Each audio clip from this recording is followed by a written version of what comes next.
കേരളത്തിൽ ആനപ്പുറത്ത് ഹമാസിനെ കയറ്റി അതിന് പിന്നാലെയാണ് ഇപ്പോൾ ഏറ്റവും പുതിയ വാർത്ത വരുന്നത്. അത് റോഹിംഗ്യ മുസ്ലിങ്ങൾക്ക് വേണ്ടിയുള്ള ഒരു പിരിവ് നടത്തുകയാണ്. ഇനി ഹമാസിന് പിന്നാലെ ഈ റോഹിംഗ്യൻ ആരാധകർ ഇതാ കേരളത്തിൽ ഇറങ്ങിയിരിക്കുകയാണല്ലേ. തീർച്ചയായിട്ടും മുമ്പും റോഹിംഗ്യൻ ആരാധകർ കേരളത്തിലുണ്ടായിരുന്നു. അവർ മുമ്പും പിരിവ് നടത്തിയിട്ടുണ്ട്. അന്ന് കോൺഗ്രസ് സർക്കാരാണ് കേന്ദ്രം ഭരിച്ചുകൊണ്ടിരുന്നത്. പക്ഷെ മോദി സർക്കാർ വന്നതിന് ശേഷം അവർ അത്തരത്തിലുള്ള ചില പ്രവൃത്തികൾ ചെയ്യാൻ മടിച്ചിരുന്നു, ഭയപ്പെട്ടിരുന്നു. ഇപ്പോഴിതാ കോഴിക്കോട് കല്ലായി കേന്ദ്രമാക്കിയുള്ള ഒരു UNME ഫൗണ്ടേഷൻ ആണ് ഈ റോഹിംഗ്യൻ കുട്ടികളുടെ വിദ്യാഭ്യാസത്തിന് വേണ്ടി എന്ന് പറഞ്ഞ്, ഈ അഭയാർത്ഥികളായിട്ട് ഇന്ത്യയിൽ വന്നിരിക്കുകയാണല്ലോ റോഹിംഗ്യകൾ, ഡൽഹിയിലടക്കം പല സ്ഥലത്തുമുണ്ട്. നമുക്കറിയാം, അവിടെ ഇടയ്ക്ക് സുപ്രീം കോടതിയിൽ അത് സംബന്ധിച്ചൊരു കേസ് വന്നു. ഈ റോഹിംഗ്യകളെ സർക്കാർ ആശുപത്രിയിൽ ചികിത്സിക്കണം, അതുപോലെ തന്നെ റോഹിംഗ്യൻ കുട്ടികളെ ഈ സർക്കാർ പൊതുവിദ്യാലയത്തിൽ അവർക്ക് പ്രവേശനം നൽകണം എന്ന വിധി. കാരണം ഈ അഭയാർത്ഥികളെ സംരക്ഷിക്കാനുള്ള ചില മാനദണ്ഡങ്ങളുണ്ട്. അതിൻ്റെ അടിസ്ഥാനത്തിൽ സുപ്രീം കോടതി നിർദ്ദേശിച്ചതാണ്. അത് സംബന്ധിച്ച കാര്യങ്ങളൊക്കെ ഡൽഹിയിൽ കോടതിയിൽ നടന്നു വരികയും ചെയ്യുന്നു. പക്ഷേ ഇവർ ഇപ്പോൾ ഈ റോഹിംഗ്യൻ കുട്ടികളുടെ വിദ്യാഭ്യാസത്തിന് വേണ്ടി ആണ് ഈ ചലഞ്ച് എന്ന് പറഞ്ഞാണ് അവർ അത് പരസ്യം ചെയ്തിരിക്കുന്നത്. 1000 രൂപ ചലഞ്ചാണ് അവർ പറയുന്നത്. ഈ റോഹിംഗ്യൻ അഭയാർത്ഥികളുടെ വിദ്യാഭ്യാസ പട്ടിണി മാറ്റാൻ എന്നാണ് ആ ക്യാമ്പയിൻ. അവർ മലയാളത്തിൽ തന്നെയാണ് ആ ക്യാമ്പയിൻ ആരംഭിച്ചിരിക്കുന്നത്. ഈ UNME ഫൗണ്ടേഷന്റെ ആസ്ഥാനം കല്ലായി, കോഴിക്കോട് കല്ലായി ആണെന്നാണ് നമുക്ക് അഡ്രസ്സിൽ നിന്ന് മനസ്സിലാക്കുന്നത്. ഇതിനകത്തുള്ള ഒരു പ്രധാന പ്രശ്നം, ഇത് കേരളത്തിലുള്ളവരെ പട്ടിണി മാറ്റാൻ അവർക്ക് കഴിയുന്നില്ലല്ലേ. ജലീലിന്റെ ഇടയ്ക്ക് ഒരു പരാമർശം ഉണ്ടായിരുന്നു, മദ്രസയുമായി ബന്ധപ്പെട്ട അതിലേക്കാണ് പഠിക്കുന്ന പലരും ഇത്തരം ക്രിമിനൽ പശ്ചാത്തലത്തിലേക്ക് പോകുന്നു. അങ്ങനെ കേരളത്തിലെ കുട്ടികളെ കേരളത്തിലെ കുട്ടികളെ അവർക്ക് ശ്രദ്ധിക്കാൻ സമയമില്ല, അവർക്ക് അതിന്റെ ആവശ്യവുമില്ല. അവർ ഈ റോഹിംഗ്യൻ കുട്ടികൾക്ക് വേണ്ടിയിട്ടാണ് ഈ ക്യാമ്പയിൻ ആരംഭിച്ചിരിക്കുന്നത്. അതിനകത്ത് ഇപ്പോൾ ശ്രീജിത്ത് പറഞ്ഞതുപോലെ ജലീൽ ചൂണ്ടിക്കാണിച്ച ചില കാര്യങ്ങളിലേക്ക് വരാം. ഒന്നാമത്തെ കാര്യം, ഇതിന് കേന്ദ്ര സർക്കാരിൻ്റെ അനുമതി ഉണ്ടോ? ഇത്തരത്തിൽ വിദേശത്തുനിന്ന് അഭയാർത്ഥികളായിട്ട് നമ്മുടെ നാട്ടിൽ വന്ന് കഴിയുന്ന, ഈ പറഞ്ഞതുപോലെ അവിടെ പല പ്രശ്നങ്ങളുണ്ട്. ചിലപ്പോൾ വെള്ളപ്പൊക്കം, പ്രകൃതിക്ഷോഭങ്ങൾ കൊണ്ട് ആൾക്കാർ അവിടെ വിട്ട് ഓടി വരാം.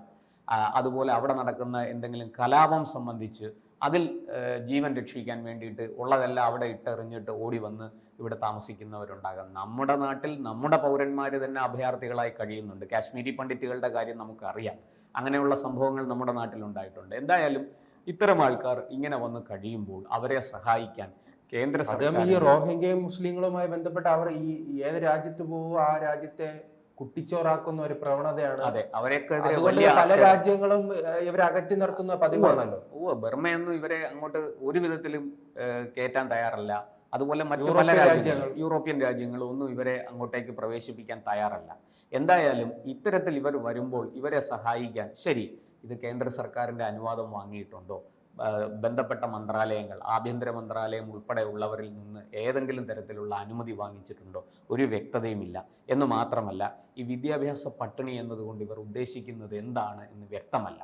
ഇവർക്ക് വേണ്ടി പുതിയ സ്കൂൾ തുടങ്ങാനാണോ അതോ പുതിയ മദ്രസകൾ ആരംഭിക്കാനാണോ, എന്താണ് എന്ന് വ്യക്തമാക്കാതെ ഇങ്ങനെ ഒരു പിരിവ് അങ്ങ് ആരംഭിച്ചിരിക്കുകയാണ്. എന്ന് മാത്രമല്ല, റോഹിംഗ്യൻ മുസ്ലിങ്ങളുടെ പേര് പറഞ്ഞാൽ ഈ ആഗോളതലത്തിൽ പ്രവർത്തിക്കുന്ന നിരവധി മുസ്ലിം സംഘടനകളുണ്ട്. മുസ്ലിം ബ്രദർഹുഡ് പോലെയുള്ള ഇവരെല്ലാം നമുക്കറിയാവുന്നതാണ്. ഇസ്ലാമിക ഭീകര സംഘടനകളുമായിട്ട് വളരെയധികം ബന്ധപ്പെട്ട് നിൽക്കുന്നവരാണ്. പലരും ഇത്തരത്തിൽ ഫണ്ട് ചെയ്യുന്നവരാണ് ഇതിലൂടെ എന്നൊക്കെ നമ്മൾ കേട്ടിട്ടുണ്ട്. അത് സംബന്ധിച്ച് പല വാർത്തകളും വന്നിട്ടുണ്ട്. ഇപ്പോൾ ഇതാ ഈ തരത്തിൽ ഇങ്ങനെ ഒരു ക്യാമ്പയിൻ ആരംഭിക്കുമ്പോൾ മുസ്ലിം ബ്രദർഹുഡ് പോലെയുള്ള സംഘടനകളിൽ നിന്നുള്ള സംഭാവന എവിടേക്ക് വരുമോ? അങ്ങനെയാണെങ്കിൽ ആ സംഭാവന ഏത് ഗണത്തിൽപ്പെടുത്തും? അതിൻ്റെ കണക്കുകൾ എങ്ങനെയാണ്? അതിന് കേന്ദ്ര സർക്കാർ അനുമതി കൊടുത്തിട്ടുണ്ടോ? ഇത്തരം കാര്യങ്ങളൊക്കെ നമുക്ക് ഇവിടെ അവർ വ്യക്തമാക്കേണ്ടതാണ്. ഈ UNME ഫൗണ്ടേഷൻ അത്തരത്തിലൊന്നും അവർ ചെയ്യുന്നില്ല.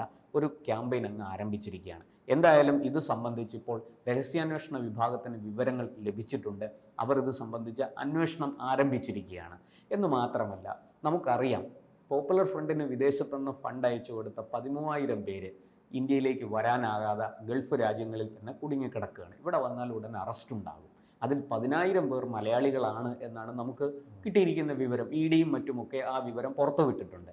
ഇപ്പോൾ ഇത് ഈ UNME ഫൗണ്ടേഷന്റെ ഭാഗമായിട്ട് ഇത്തരം ഒരു ക്യാമ്പയിൻ ഇങ്ങനെ ആരംഭിച്ചിരിക്കുന്നത് ഏതെങ്കിലും തരത്തിൽ ഇടയ്ക്ക് തന്നെ വിവരങ്ങൾ വന്നിരുന്നല്ലോ. ഇത്തരം സേവന പ്രവർത്തനങ്ങളും കാരുണ്യ പ്രവർത്തനങ്ങളിലൂടെയും വലിയ രീതിയിൽ പോപ്പുലർ ഫണ്ട് പണം സമാഹരിക്കുകയും ഇനി അവർ പ്രതീക്ഷയിലാണല്ലോ ഇനി എന്തെങ്കിലും ഈ പ്രവർത്തനവുമായി മുന്നോട്ട് വരാൻ പോകാം, അവരുടെ നിരോധനം നീങ്ങും എന്നൊക്കെയാണ്. അപ്പോഴേക്ക് വേണ്ടിയുള്ള ഒരു ഫണ്ട് ശേഖരണവുമായി ബന്ധപ്പെട്ടുള്ള അങ്ങനെയും വാർത്തകൾ സംശയിക്കാം. കാരണം ശ്രീജിത്ത് പറഞ്ഞതുപോലെ ഈ വിദേശത്തുനിന്ന് പണം ഇപ്പോൾ പോപ്പുലർ ഫ്രണ്ടിന്റെ അക്കൗണ്ടുകളെല്ലാം ഫ്രീസ് ചെയ്തിരിക്കുകയാണ്. ഇപ്പോൾ നമുക്കറിയാം SDPIയുടെ തന്നെ ഏതാണ്ട് 262 കോടി രൂപ പോപ്പുലർ ഫ്രണ്ട് വഴി വന്നു എന്നൊക്കെയാണ് കേൾക്കുന്നത്.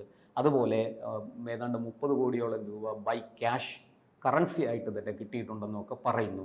പോപ്പുലർ ഫ്രണ്ടിന് കിട്ടിയ ആ പണത്തിൻ്റെ ഉറവിടത്തെക്കുറിച്ചുമൊക്കെ EDക്ക് വ്യക്തമായ തെളിവുകൾ ലഭിച്ചിട്ടുണ്ട്. അവർ അതിൻ്റെ അന്വേഷണവുമായിട്ട് മുന്നോട്ട് പോകുന്നു.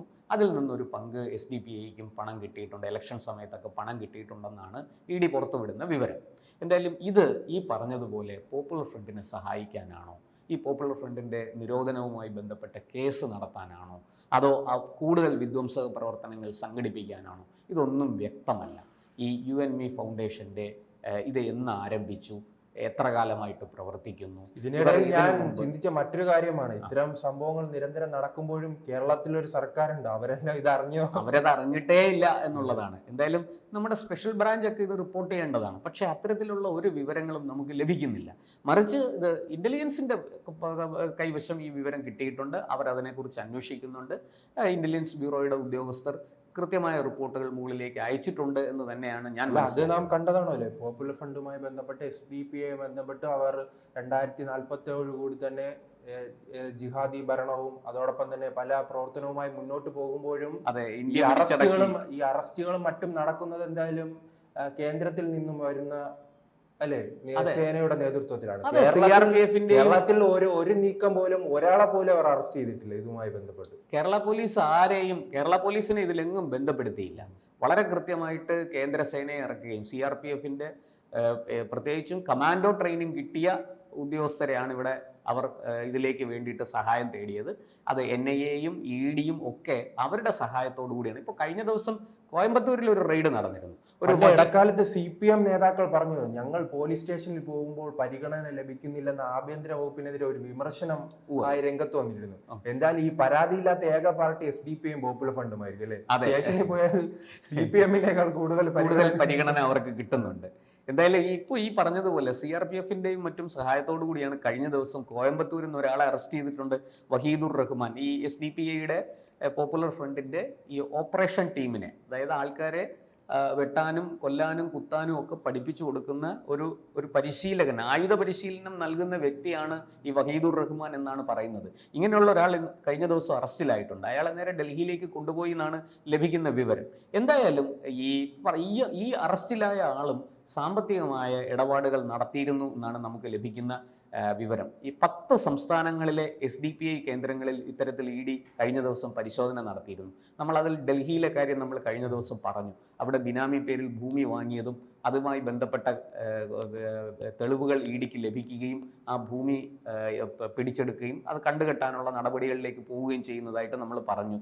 എന്തായാലും ഇപ്പോൾ UNME ഫൗണ്ടേഷന്റെ ഈ നീക്കം വളരെ ആഴത്തിൽ പരിശോധിക്കേണ്ടതാണ്.